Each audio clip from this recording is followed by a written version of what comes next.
سعد ابن ابی وقاص نے کہا اسی حدیث میں مسلم شریف کی مباہلے والی جو کہ میں نے 3 باتیں علی ابن ابی طالب کے بارے میں ایسی سنی ہیں کہ مجھے 3 میں سے ایک بھی مل جاتی نا تو میرے لیے سرخ اونٹوں سے بہتر ہوتی۔ یہ وہ شخص کہہ رہا ہے جو خود جید صحابی ہے، عشرہ مبشرہ میں سے ہے، اور بخاری مسلم حدیث ہے، حضرت علی کہتے ہیں میں نے اپنے کانوں سے سنا ہے کہ نبی الاسلام نے فرمایا تھا غزوہ بدر یا احد کے موقع پر کہ 7 تیر چلا تجھ پہ میرے ماں باپ قربان، اپنے ماں باپ کو جمع کیا تھا سعد ابن ابی وقاص کو، اور یہ شروع کے 5 مسلمانوں میں سے ہے سعد ابن ابی وقاص، ذہن میں رکھیے گا سر، سینئر اصحاب میں سے۔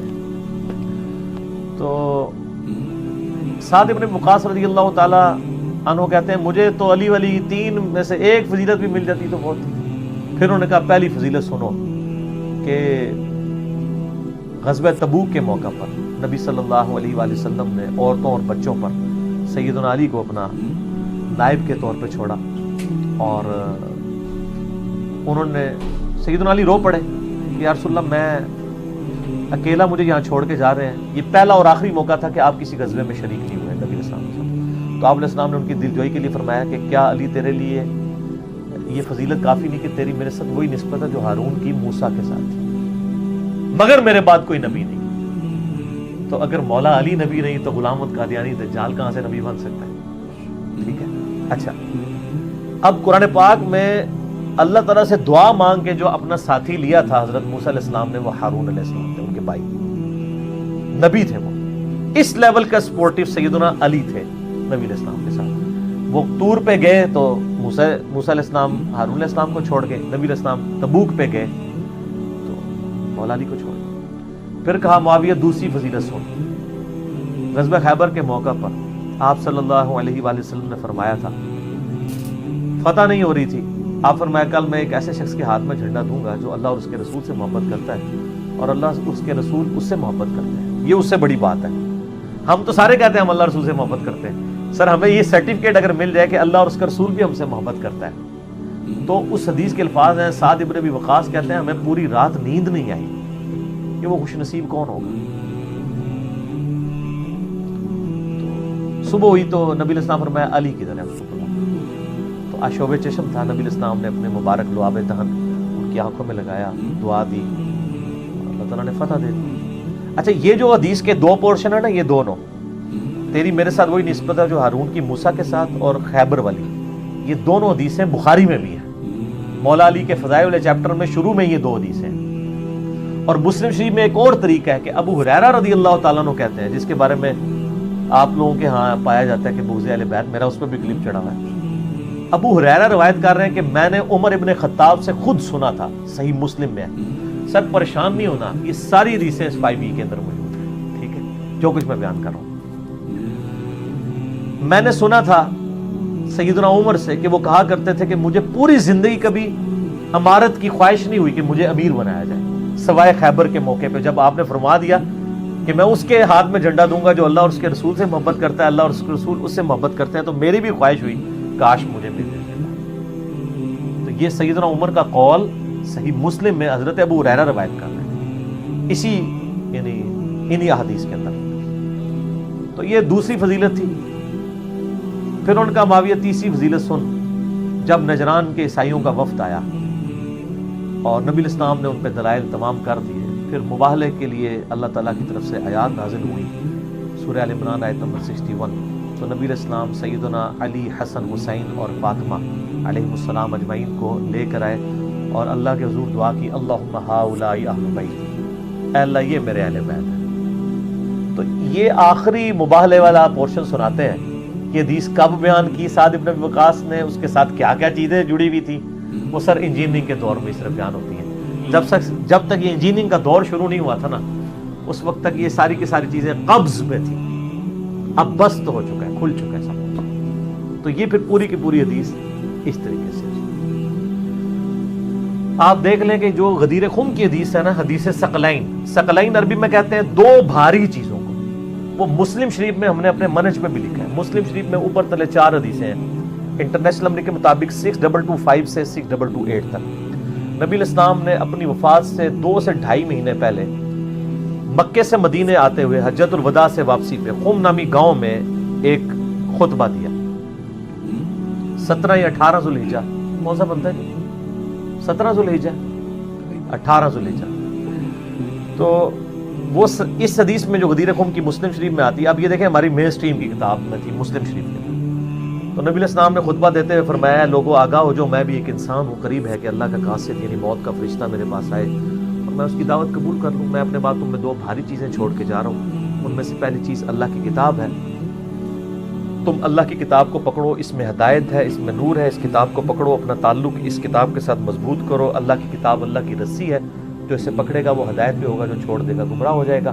اور دوسری بھاری چیز میرے اہل بیت ہیں, میں اپنے اہل بیت کے معاملے میں تمہیں اللہ کا خوف دلاتا ہوں, اللہ کا خوف دلاتا ہوں. 3 دفعہ فرمایا کہ اللہ کا خوف دلاتا ہوں. امت نے نہ قرآن کو پکڑا اور نہ اہل بیت کو چھوڑا. Point to be noted. قرآن کو نہ پکڑا اور نہ اہل بیت کو زندہ چھوڑا, بالکل الٹ اس وصیت کے عمل کیا. یہ آپ نے خطبہ دیا ہے خم گاؤں میں. غدیر کہتے ہیں پانی کا جہاں پہ کوئی تالاب ہو. غدیر خم, خم نامی گاؤں تھا جہاں پانی, جسے پرانے زمانے میں سفر کرنے کے لیے ایک جناب غدیر خم. پھر آپ دیکھیں وہ ایک ہے تو تالاب اور گاؤں ہی تھا. دنیا میں بڑے گاؤں بنے ختم ہو گئے, لیکن خم غدیر خم قیامت تک کے لیے زندہ ہے. ہمارے نبی کی نسبت حاصل ہوئی ہے صلی اللہ علیہ وآلہ وسلم. تو وہ گاؤں آج بھی موجود ہے غدیر خم, اور اس کی بازگشت پوری دنیا میں سنائی دے رہی ہے اس خطبے کی.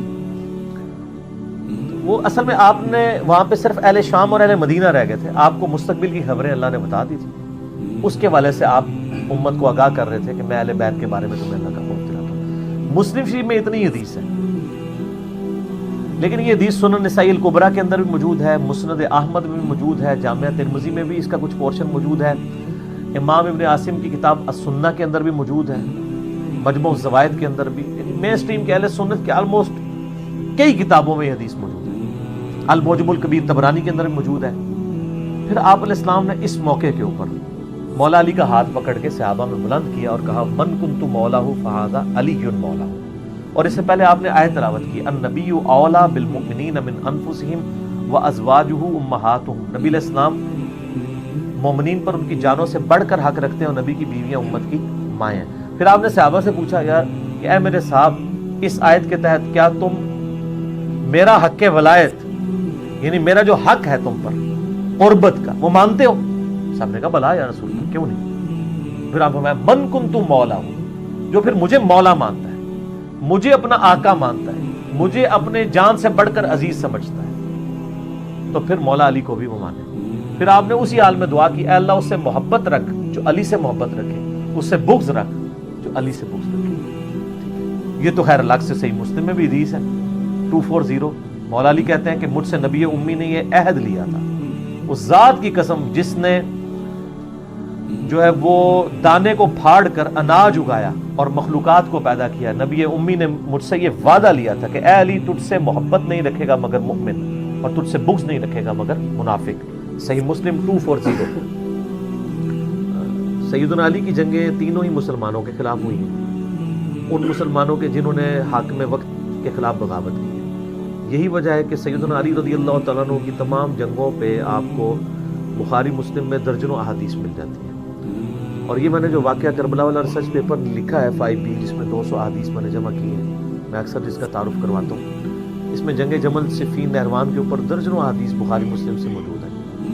ایک تو ایک بنیادی حدیث جو جامعہ ترمذی, سنن ابی داؤد اور سنن ابن ماجہ کے اندر موجود ہے کہ نبی علیہ السلام نے اپنی وفات سے کچھ عرصہ پہلے خطبہ دیا بڑا بلیغ, اور صحابہ کرام کہتے ہیں ہر آنکھ اشک بار تھی اور یوں لگ رہا تھا کہ آپ علیہ السلام کا یہ الوداعی خطاب ہے اور لوگ جو ہے وہ رو رہے تھے. تو آپ علیہ السلام نے فرمایا کہ تم میں سے جو کوئی زندہ رہا عنقریب وہ بہت اختلاف دیکھے گا, تو ایسی صورتحال میں تم میری اور میرے خلفائے راشدین کی سنت کو لازم پکڑ لینا. علیکم بسنتی و سنت الخلفاء الراشدین المہدیین, اور اپنی دانتوں سے اس کو جڑوں سے داڑوں سے مضبوطی سے پکڑ لینا, اور دین میں نئی نئی بدعات سے بچنا.